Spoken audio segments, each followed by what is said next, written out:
Hey, have you ever heard someone say you are the average of your five closest friends? Well, while I believe that to be true, I've never heard someone ask the follow up question, well, what if I have no friends? When you have no friends and you have like none of them five average friends that are supposed to mold you into whatever you're going to be, right? It's the content you consume, right? Because influencers, well, they're called influencers for a reason, right? They literally do influence your life, right? They sort of shape your mind. So if someone tells you that advice, if you're the average of your five closest friends and your response would be, well, I have no friends, well, then make sure that the content that you're consuming is a positive content, right? Don't lead yourself down a rabbit hole of content that's going to make you a worse person, because that stuff truly does influence your life. Choose positive influencers that have positive ideals that you want to follow and become. And then if you consume that content on a regular enough basis, then those ideas are going to absorb into your mind and sort of become part of you. And now for something on the more philosophical and emotional side of things, it's not a negative that you only have like one good friendship or no friendships at all. It's actually a positive thing that you're doing this, because it shows that you choose your friends wisely, right? You're not out looking to get like 500 surface level friendships for no reason, because trust me, you can do that. You can have a lot more friends than you think you can. It's not very hard to get them. But what you're doing by not having very many friends is choosing who to allow into your life and choosing what kind of relationships that you know are going to benefit each other. The people who don't have very many friendships, that's because they value the quality of their friends over the quantity of their friends.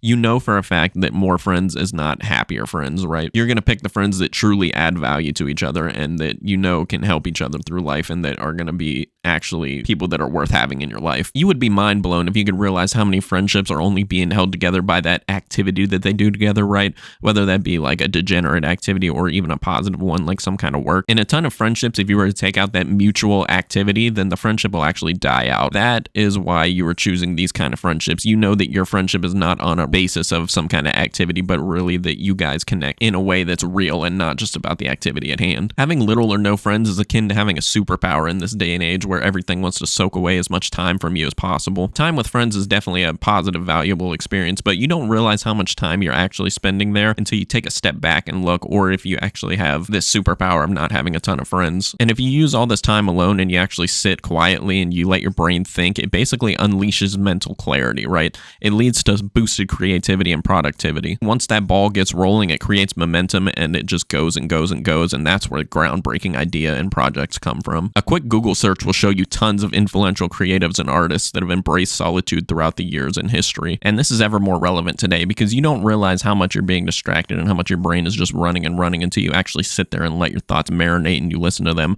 That's why shower thoughts are a thing, because you actually are fully undistracted and you don't have anything to do but wash yourself and think. You really need to be wary, because what I'm saying is not the average advice. Societal pressures sort of force you to have friendships. You see all this social media stuff and people look like they have 500 friends that they're hanging out with daily and that they're super happy all the time, but you need to understand that social media is fake. It's literally a highlight reel. You got to understand that in social media, comparison is the thief of joy, right? You see all these people that look like they're having fun and that makes you think that you're not having fun and that you need to do all those things. Ironically, most of these people that are posting those things are not even happy themselves, but it looks like it. You derive your own meaning and wants from life, not from other people. You need to look on the inside, and if you don't want to have surface level fake friendships, then you need to choose to be alone with yourself and choose to do what you want to do. Having no friends can be the choice that you choose, and generally it's pretty easy to get friends if you want to do that, no matter how late it is in life. So you can choose to have friends later on, but you cannot get back the time that you spent on fake friendships. Some quick advice for seeking out friendships, that if you do want to go down that route,